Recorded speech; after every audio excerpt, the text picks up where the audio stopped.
Hello, I'm Dr Manjir and welcome to Hidden Science. The near-death experience is one of the most controversial issues in science. Many people have reported having experiences whilst in a coma or being resuscitated that seem to suggest that consciousness exists beyond the brain. Skeptics say these experiences are no more than the misfirings of neurons deprived of oxygen. But what will our guests decide?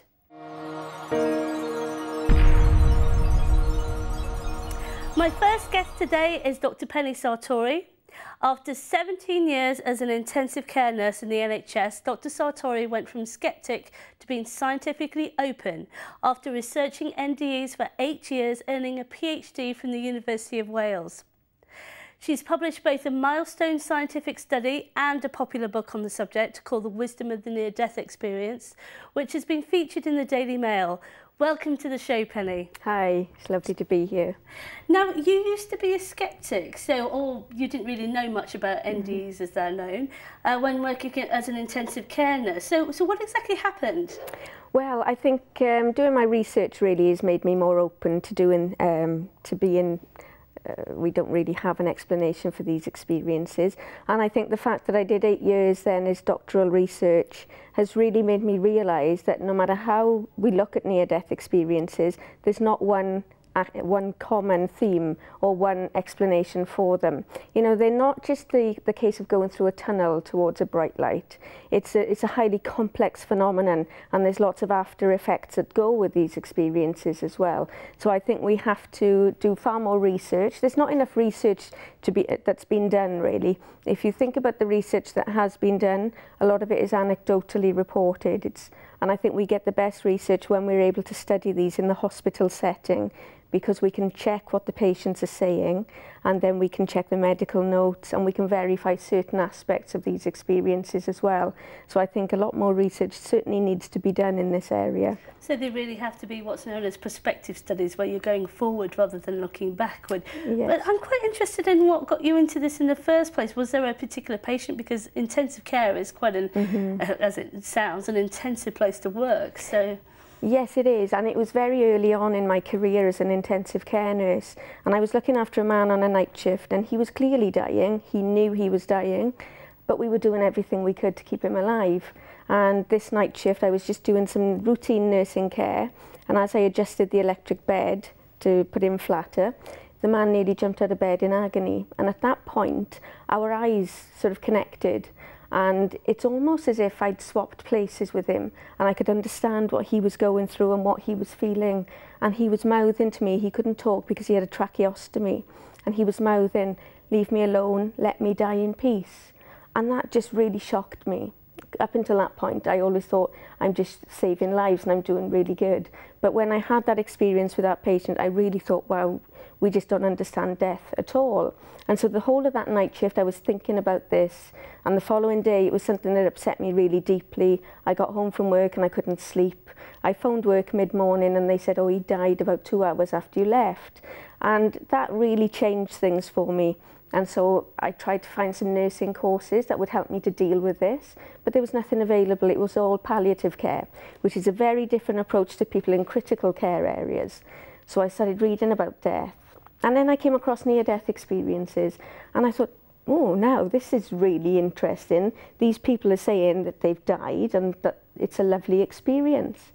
And I thought, wow, and the more I thought about it, the more I thought, well, maybe there's something in this. But I think because my scientific training as a nurse, it made me quite sceptical, really. And I think I'd always been led to believe that these were just hallucinations. And the more I read about them, the more curious I became.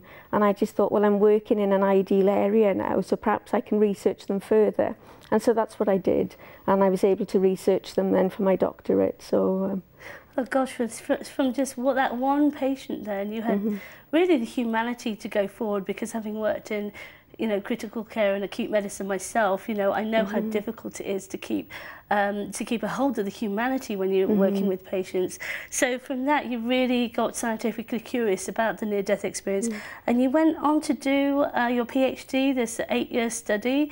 What were the aims of that study? What were you really looking into there? Well, the aim of the study was to find out if near-death experiences could teach us anything about the die-in process, because I think we know very little about the die-in process itself, and that was the main aim. You know, sometimes it gets sort of sidetracked, and a lot of people have misconceptions that it's all about life after death, but it's never been about that.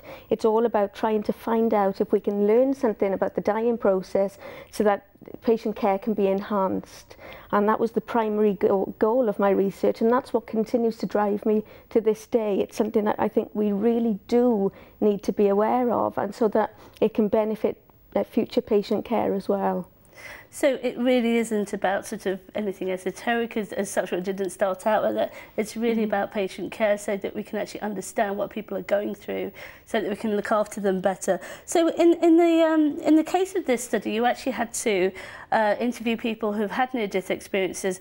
Did you find anyone who, you said that not all of them are the same, but are there any particular features that people sort of do report? Yeah, they follow a set pattern, and with the research that I did, the most common component was meeting deceased relatives or friends, and very often the relatives and friends said, no, it's not your time, you have to go back. Some patients reported that their relatives were quite angry to see them, and they were like, you shouldn't be here, go back for those children, and saying things like that, and you know, the patients didn't understand why their relatives were so angry. Some people had out-of-body experiences, some people did go through the tunnel, some people saw light, and very often these things are quite life-changing for the patients as well. But I think the most important thing that I realised is that patients don't understand them, and it's such an overwhelming experience for them that they want to share the experience, but they're afraid to as well, because they think, well, perhaps people are not going to believe me, people are going to think I'm mad. In the 8 years research, I had 15 patients who had the experience, and out of those, only 2 of them volunteered the information. And those were very deep experiences where they had a lot of the components. For example, the first man reported having an out-of-body experience. He went into a pink room where he met his dead father, met a Jesus-type figure, sent him back to life. And they had such a big impact on these patients that they wanted to share them with everyone else. But I found with the other 13 patients, they would never have spoken about it had I not asked if they had any memories of the time that they were unconscious. But having spoken about it, they were relieved that they were able to speak about it, and I didn't think that they were mad. Gosh, that's a huge proportion, really. So it's bad enough that they've gone through this trauma, and then they have a memory that they're afraid to speak of. So yeah, it sounds like there's a huge amount to get, whether or not you believe that anything's really going on, just to allow people to speak about what they've experienced is a huge case to go forward. Are there, so you mentioned about particular changes in people's lives that people have, I've heard about people coming back from this sort of experience and actually knowing how to play piano where they've never been able to before. Did you come across anything like that? Any sort of real life-changing things that people went through? I didn't come across that particular aspect in the research that I did in the hospital, but since then I have come across people who've had this kind of, gained this kind of knowledge, you know. This time last year I was at a conference in Marseille in France, and I met a lady there called Raja Ben-Amour. And she had this very deep and intense near-death experience that went back, she had a life review back to the whole of her life, but she also went back to the birth of the universe. And following her near-death experience, she now has this in-depth knowledge of quantum physics. Now that's something she'd never studied before, she just had the basic education in school. But now she's been motivated to go to the university and study it at university level. And the interesting thing in this conference is that they had a university professor, and he said, I don't really understand how she can have this knowledge, because this is deep-seated knowledge acquired over many years of study. It's not something that you can acquire through reading books or doing a booster course. And he said further to that, some of the things that she's written about, not even he understands, it's beyond his level of understanding, but it's been confirmed in publications in physics journals since then. Right. So that's something that we just can't understand. That's pretty dramatic, isn't it? Having that sort of knowledge. And I have heard of another case of that, where a woman came back, no scientific knowledge, and she could impress all the physicists. So are there any cases that you've come across where someone is having what they're calling an out-of-body experience? From a scientific perspective, we can't really say that that's definitely, but that's what they're perceiving, that they're actually seeing their body, their physical body from some other vantage point, and that there's something that they see which from their physical body they couldn't have known because they're in a coma, but they're able to report back, say like a doctor arriving at the door or something like that. Has there been anything to you that's been particularly compelling of that nature? Yes, there was one case in my study which is the strongest case, and this is of patient 10, and I was actually there looking after him on this day, and we'd sat him in the chair. He was making quite a good recovery, and to help with his recovery you sit them in the chair. It helps with the muscle tone and with their posture for the breathing. He was still ventilated at the time. Shortly after sitting in the chair, I noticed his breathing pattern had changed. The monitor started to alarm, and so I gave him some extra oxygen with an ambu bag, squeezed it in through his tracheostomy, and that resolved. But then his blood pressure started to drop. He went into a very fast heart rhythm very briefly, and he went cold and clammy, and I thought, if I don't get him back to bed, he'll have a cardiac arrest in the chair. So I called my colleagues, someone else was on the phone calling the doctor, and within minutes we got him back into bed. But by this time he was deeply unconscious, not responding to deep painful stimuli or for me calling his name. The doctor came, we gave him some fluid which resolved his blood pressure temporarily. The doctor went, but his blood pressure started to drop again. So my colleague kept an eye while I went off to find another doctor, and at that particular point the consultant walked into the unit. So I said, quick, come and see my patient. He came and examined him, shone a pupil torch in his eyes, and we give him some more fluid for his blood pressure, and then his condition stabilised, so the consultant was happy about that and returned to his office. Now in the meantime he dribbled from the side of his mouth, so I cleaned up his mouth, and the physiotherapist who'd sat him in the chair with me was quite concerned.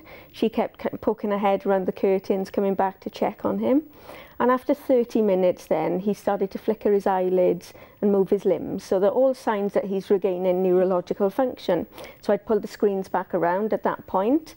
And then about 3.5 hours later, he regained full consciousness as the ward round were approaching his bed area. And he was really excited. He was trying to tell them something. So the physio got a letterboard and he spelled, "I died and I watched it from above." And he pointed to the consultant as the person who had examined him, pointed to the physio and described her poking her head around the curtains, and he also described me cleaning his mouth. So he was in a coma whilst all this was going on? Yeah, he was deeply unconscious. And he described watching this? Yes, from above, yes. And further to that, he said he also went into a pink room where he met his dead father, his dead mother-in-law, who we'd never met but recognised from photographs. Right. And also a man, he said, I'm not sure who he was, could have been Jesus, but it's not what I expect Jesus to look like, because he had long, scruffy hair that needed a good comb in. And he said he was very drawn to look at his eyes as well.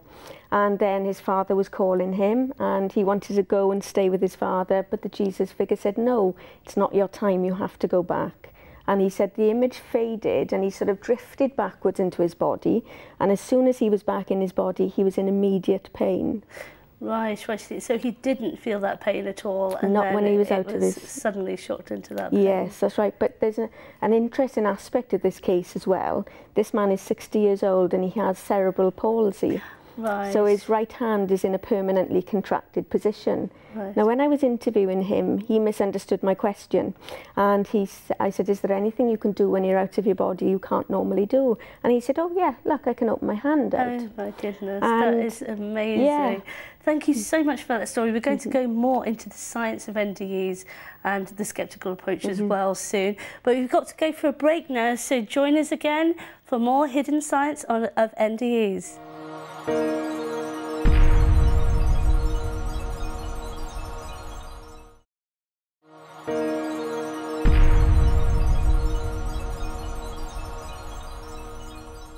Hello and welcome back to Hidden Science, where we're discussing the near-death experience. My next guest is Graham Nichols. He is an author, artist and expert on OBEs, having experienced and researched them since 1987. He's taken part in research experiments with Dr Rupert Sheldrake, supported by the University of Cambridge, and is a partner member of the Institute of Noetic Sciences. He's written 2 books about his experiences, including Avenues of the Human Spirit. And welcome to the show, Graham. Thanks for having me.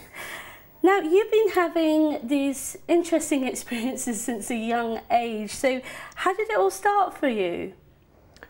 Well, my initial ones happened spontaneously when I was around 12. I was just laying down one evening, just relaxing, and suddenly I found myself out of my body. There was no real sensation of leaving or anything like that. I just found myself out of my body and in a vertical position, almost like I was floating a few feet, but like standing in the air essentially.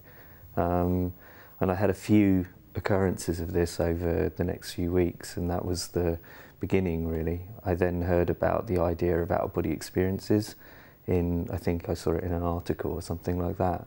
And then I went out and got a book by a parapsychologist called Janet Lee Mitchell. And then I studied it and I learned to induce them myself, basically. And then it was like the floodgates opened and I started having more and more experiences after that. Oh gosh, so you've been sort of doing it on demand, as it were? Mostly, yeah. It was just those very, very first experiences that were spontaneous. Right, right. So from having these OBs, these out-of-body experiences, you've also researched the near-death experiences too. How do you think that the two are related? Well, as Penny mentioned, I think the out-of-body experience is an aspect of many near-death experiences. So I think it's something that happens within that context. And the types of experiences I've had are very similar to what people describe in the near-death state. I have had dark tunnel, for example, that classic theme. I've also had the thing of looking down at myself from above, although many of my experiences now tend to happen away from my physical body altogether, or I might be in a completely different position. But all of the classic features of what you would say are in there in a near-death experience I've had at some point through my out-of-body experiences, so I think they're very closely linked. So just as Penny was saying, that some people can actually pick up on things that you know, they shouldn't be seeing ordinarily. Have you had that too? Have you seen sort of maybe even events or places that in your physical body you've not been to or seen? Yeah, well, initially I was, I wouldn't say sceptical, but I was kind of neutral. I didn't know whether I believed it or not. Even though you were experiencing it, you didn't know if you believed it? Yeah, I had the experiences, and I guess the natural thing would be to assume that it was some kind of hallucination or dream or something like that.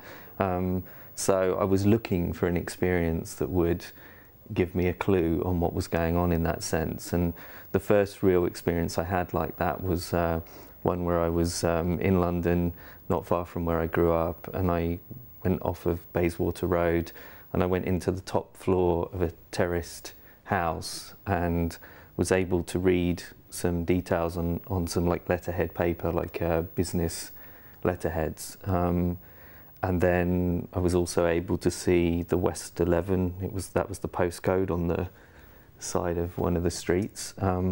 So by bringing those two elements together, I then went to the phone book. This is pre-internet.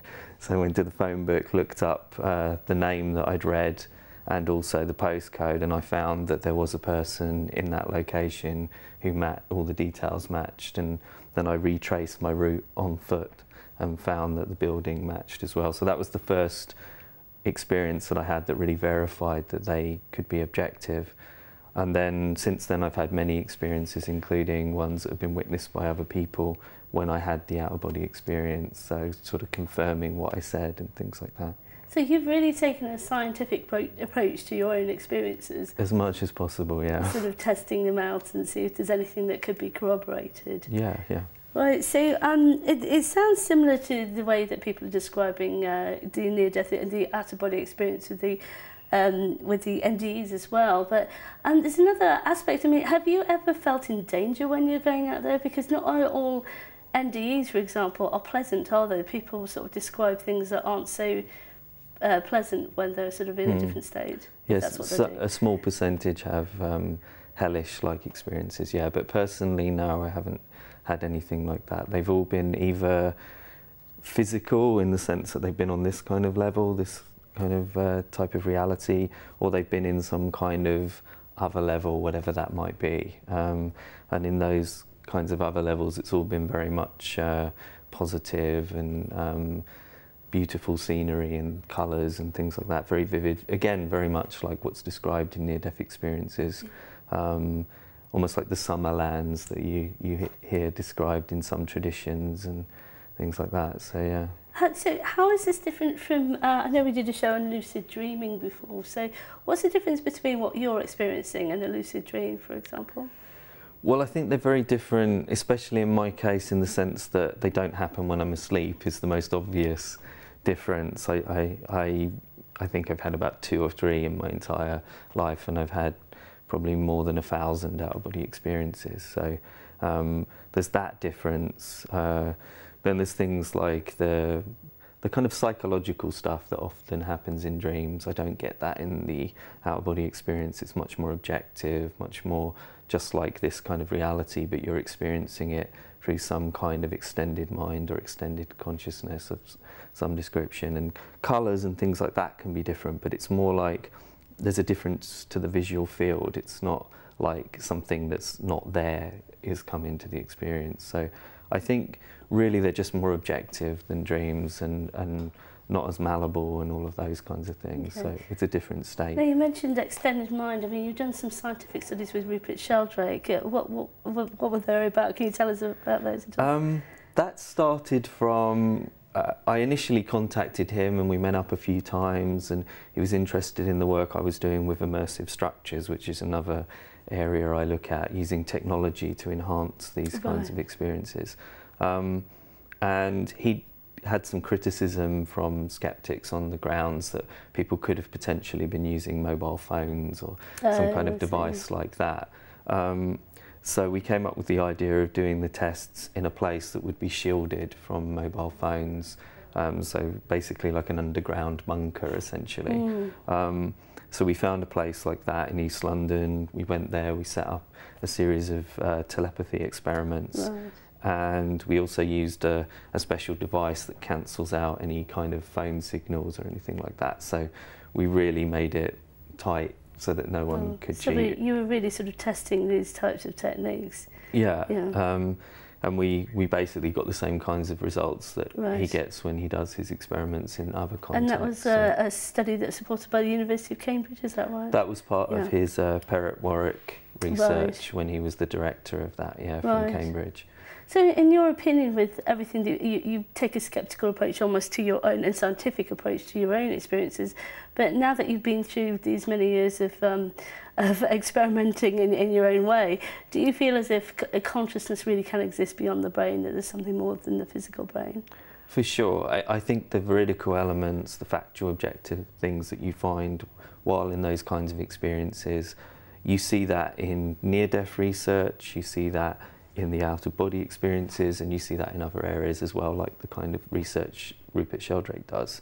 So I think when you bring all of that together, there's a kind of convergence of evidence that you can't just say, oh, there's nothing to consciousness being extended or having other elements to it. I don't claim to know exactly how that all works, etc. And I think that we have to also move away from just assuming the esoteric frameworks, that it must be an energy body or it must be all these different ideas that have been there historically.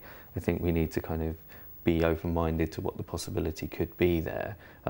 So that's really where I want to go. I'm kind of, is it some kind of energy body? Is it an extended mind? Is it that consciousness exists the whole time outside of the body and that we receive it in some way, as some people have proposed? So I'm open to what the solution might be, and I think we just need to keep researching and exploring it more, really. Okay, brilliant. We're going to talk about more of the scientific studies later. But really, you're for moving towards the science. We've got enough of these studies now to move to a new science and a new description, really, just to keep our minds open, having done all the sort of research that yourself, Dr Sartori, has done. Okay, so we're going to go for a break now. So join us again for more on the near-death experience.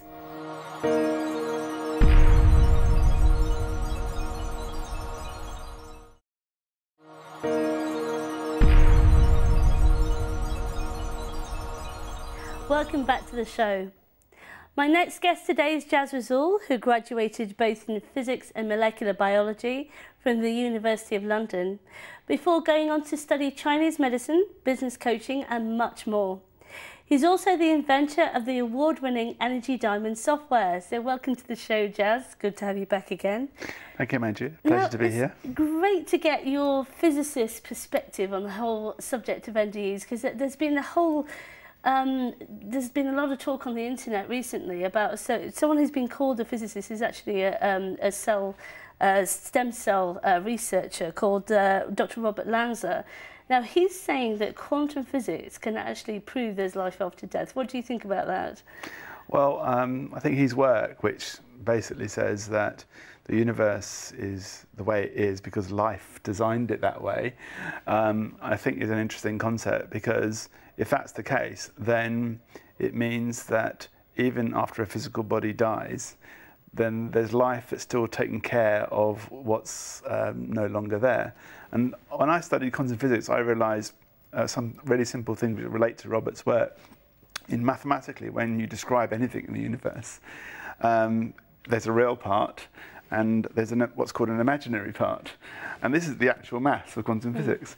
And I always wondered, well, when the real part disappears, what happens to the imaginary bit? And I began to realize it must still exist somewhere.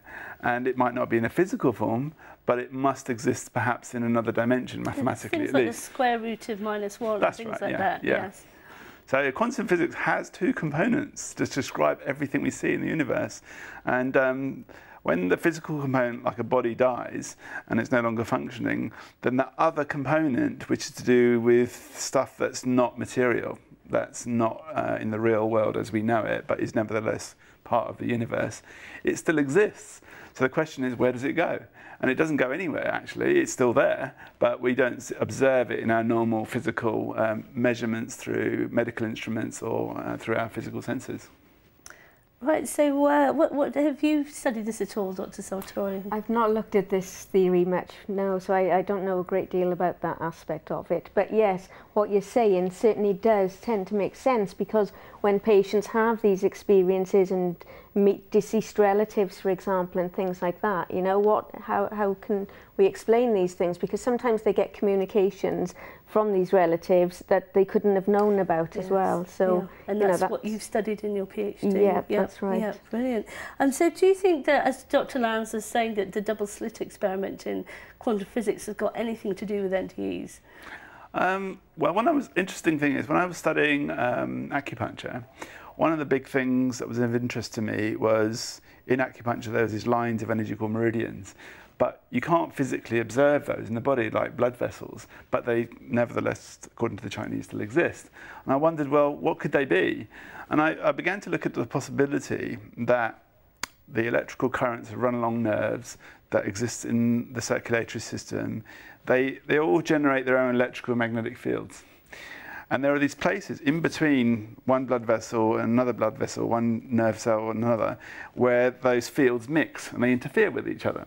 And I wondered whether these places where these peaks of interference occur, whether they actually corresponded to these interesting, invisible, meridian lines. And it was at that point that I began to realize, well, maybe it doesn't just happen between nerves and other nerves. Maybe it happens in the brain. Maybe it happens between one neuron and another. And the real consciousness that we experience isn't in the neurons, it's in the space in between where the fields of the neurons actually mix with each other. Which means when the neurons die, or they're not functioning anymore, the question is, does that field in between, does it still exist? And I have every suspicion that it does. And that means that our consciousness isn't simply down to our neurons, it's down to the residual field that comes as a result of interference of their respective electrical and magnetic fields. So just like you get the interference patterns and the wave particle duality in the double slit experiment, you're actually getting that within the brain as well. So it's almost like consciousness inhabits the brain, And so it's beyond the neurons, because no matter what we do, neuroscience actually can't discover how consciousness arises, so how we actually have an inner experience.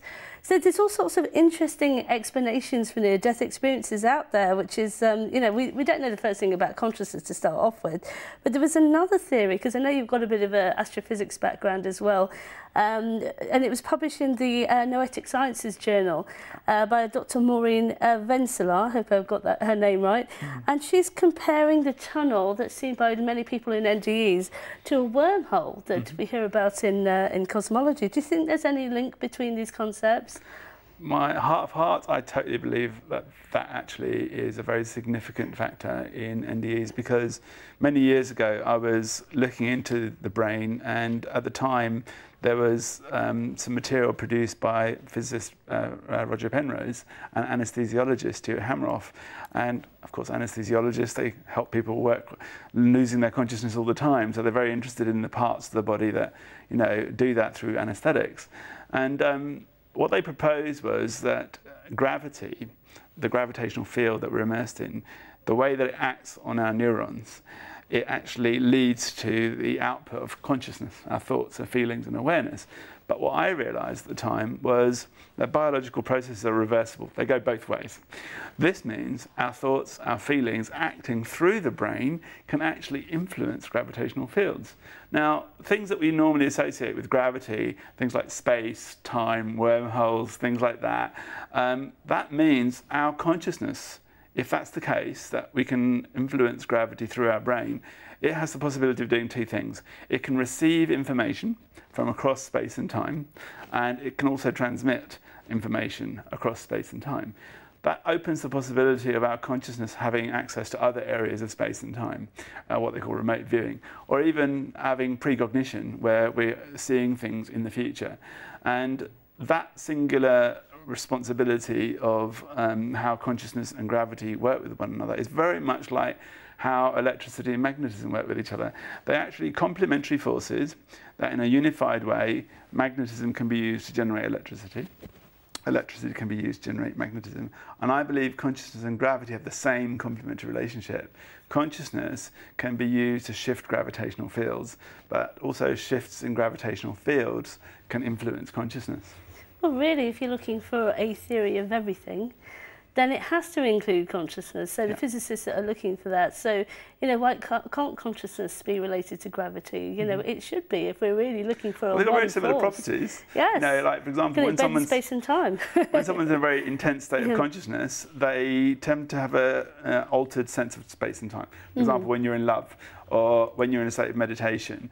But people are known to have interesting effects in near-death experiences, which are to do with their watches, for example. They find their watches don't function, or something happens in terms of their physical experience of time. Have you found this, Graham, in your adventures? I have noticed some effects on electrical things, and I think Penny has in her work as well, so there does seem to be something to that. Yeah, sure. Certainly, and people often they don't associate this electrical sensitivity that they develop with being as part of their near-death experience as well. Yeah, gosh, there's something else that sorry, I've got to mention it again because it really interests me and to do with my work that she's mentioned. And she says that people who have NDEs, this lady who's published this paper, she's actually said that they have a sort of double funnel, which interests me because of my work in black holes. So, you know, I talk about this dual funnel and everything. So is that something that you come across in your studies, that people who have NDEs are seeing this sort of double vortex? No, one man in my hospital study described being sucked upwards in like a vortex of air, but that's the closest really I've kind of come across. Right. I've had a very definite tunnel that seemed to have sparks of, almost like if you were grinding metal, those kinds of sparks coming off it, so it looked like darkness, but then with all this light coming in a sort of spiral around it. So. But it's not a common feature. The experiences tend to be more almost like phasing to another location. So it's almost like literally a switch from one signal to another, and you're in a completely different location. Oh gosh, that's amazing. No, I just was thinking because, you know, my work on black holes is about the same principle happening at every single level. And so, you know, you've got this sort of double spiral happening. So it's quite interesting that people are reporting that. So we're going to go to another break now. So join us again and we'll be discussing more about the hidden science of the near-death experience.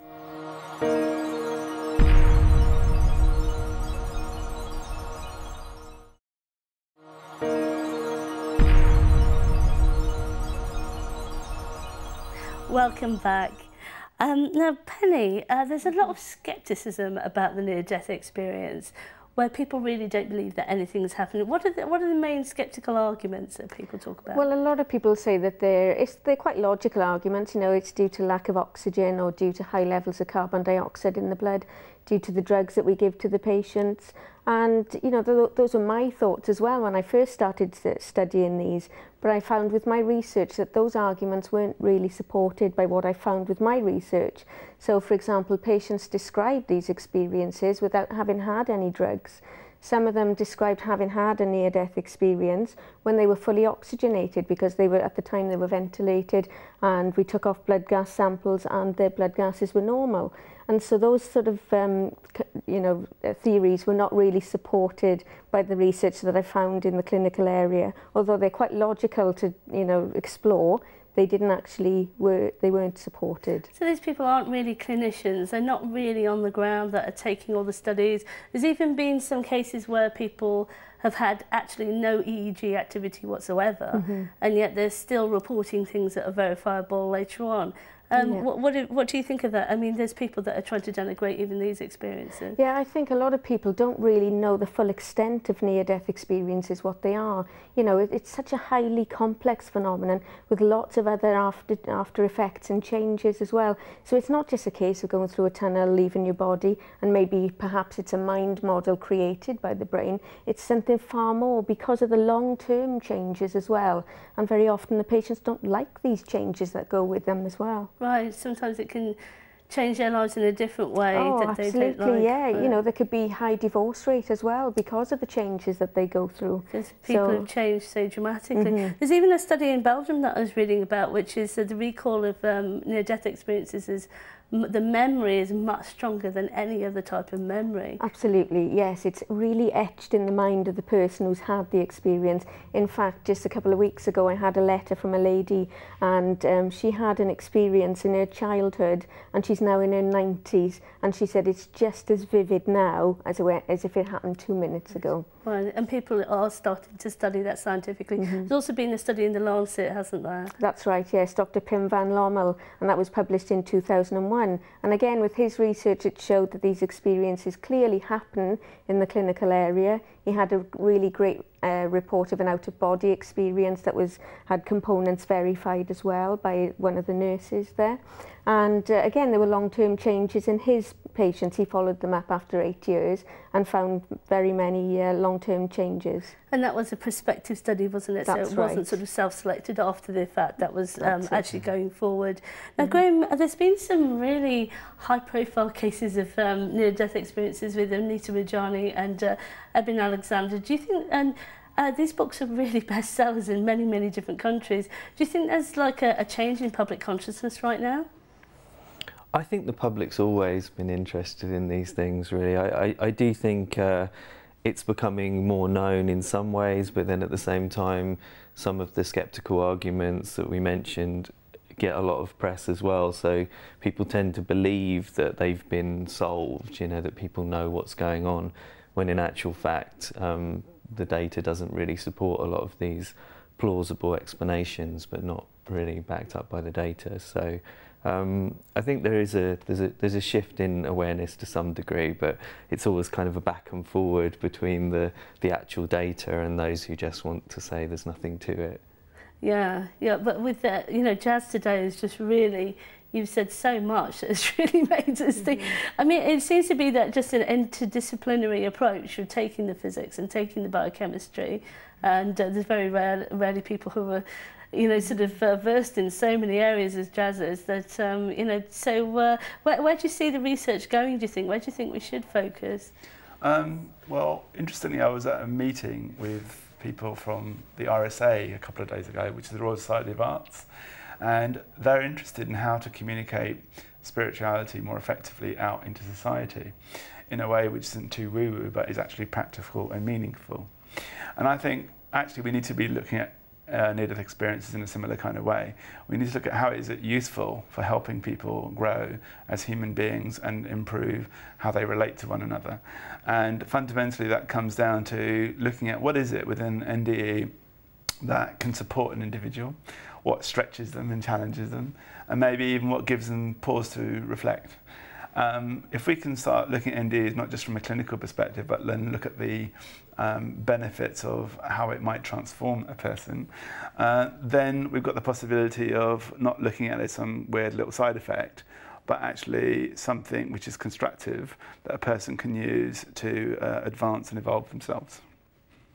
Wow, so you know, we really need to do a lot more. So you would take the more humanitarian approach, really. And Penny is saying exactly the same thing. Yeah. It's like at the end of the day, it comes from caring for people. You know, to actually acknowledge these experiences exist. Then. Yes. So where do you suggest that people go to find more? Read the literature for a start. There's loads of books out there on near-death experiences, but most importantly, speak to people who've had the experience, really get in, you know, in touch with these people and hear what they're saying, because they have a really important message for us. Yes, yes. So I'm just holding up your book there. So wonderful book. I found it, The Wisdom of Near-Death Experiences, a really good read, because you're giving your experience as a person as well as the actual scientific research as well. I think we do need to also look at the science as well.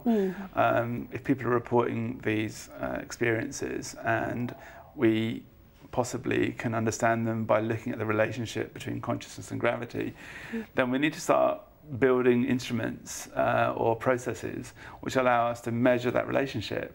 You know, James Clerk Maxwell, great physicist, he unified electricity and magnetism together into electromagnetic theory. And I think it's probably time for us to see what would happen if we did unify our knowledge on consciousness and gravity together. Would we come up with something which would help us actually get the two to visibly, measurably interact with each other? Well, I'm sure you're going to come up with the equations in the next few years. It just seems on the tip there. So, yeah, I mean, why not? We're talking about unity in science all the time. And, you know, when we talk about electricity like 100 years ago, these were nebulous forces, you know, so we're at another sort of turning point. There's many crossovers, I think, and there's data now showing non-locality or entanglement between neurons. There's, you know, there's so much data that's suggesting that maybe it is something akin to Jung's collective unconscious or something of that nature, like a larger conscious framework, and we can access that information through something like an out-of-body experience or a near-death experience. And I think, you know, the OBE that we can have from a completely healthy condition can give us these same experiences of interconnectedness, of empathy with other people, because we don't feel so separate from them, because we have that direct experience of connection. People are yearning for this. People want to feel something beyond, and yeah, so I'm sure that you have workshops soon, don't you, to help people. Where can people find out more about this? I have a workshop coming up on the 15th of March, and I also coach people and teach these kinds of things through Skype and one-on-one, because I think that's a really good way to teach as well. Oh, excellent. So you basically can teach people all over the world. They don't have to be anywhere, in person. yeah. And what's your website? Where can people find out more? It's grahamnichols.com, and that's Nichols with 2 L's. Right, okay. And yourself, Jazz? Find out more about yourself? You can go to my website, jazzrasool.com. We do have an event online on March the 6th where we're looking at something called intentional creativity and the quantum field. It's all about how person can connect into their intention and their state of consciousness, and from there plug into what might be considered their source, their quantum field, and from that how can they actually bring things into this world that maybe originate from other worlds. And it's focused primarily on art and getting it expressed through art, but it can also be used for personal transformation and to make sense of things which might be difficult to put into words. Yeah, oh, fantastic. Oh, that sounds like an amazing event. Penny, your website, and you're here to do a talk tomorrow, I believe. That's right, at Alternatives at 7 o'clock. That's in St James's Church in Piccadilly. And my website is drpennysartori.com. And if the people are watching this after the event, they can get hold of a recording, hopefully. Yes, that's right. Yes, it's going to be recorded. That's fantastic. And do you do talks around the world at the moment? Yes, I do. So if anyone wants me to do a talk, just give me a call, get in touch. And they can get in touch through your website? Yes, that's right. Okay, brilliant. Well, thank you so much to all of you. It's been an absolutely wonderful discussion. And so that's it for our discussion today on near-death experiences. And thank you so much for joining us. And do tell us what you think on Facebook, YouTube and Twitter. And join us again next time on Hidden Science for some more science from the cutting edge. Goodbye.